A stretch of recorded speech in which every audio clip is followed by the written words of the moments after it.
fait aujourd'hui?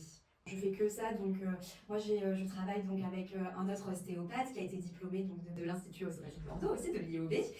Donc j'ai eu cette super opportunité de partir en fait à côté de Pau et c'est vrai que c'est un cabinet en fait qui est situé plus vers la campagne, donc le milieu rural facilite aussi les choses, c'est des déserts médicaux et c'est vrai qu'aujourd'hui du lundi au jeudi je travaille à temps plein et le samedi au cabinet à Garlin, quoi.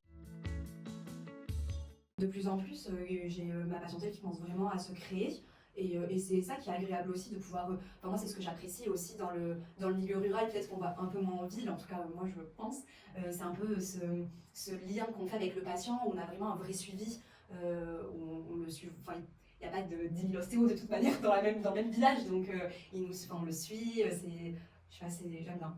Ça fait 1 an et demi que je suis diplômée à peu près, donc la patientèle elle commence à être créée aussi. Maintenant, je suis entre 30 à 40 patients par semaine à peu près.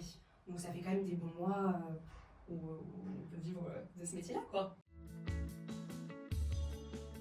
Ce que je voulais, c'était être diplômée. Et donc déjà, être diplômée, c'était... la 5e année, je me suis vraiment concentrée là-dessus.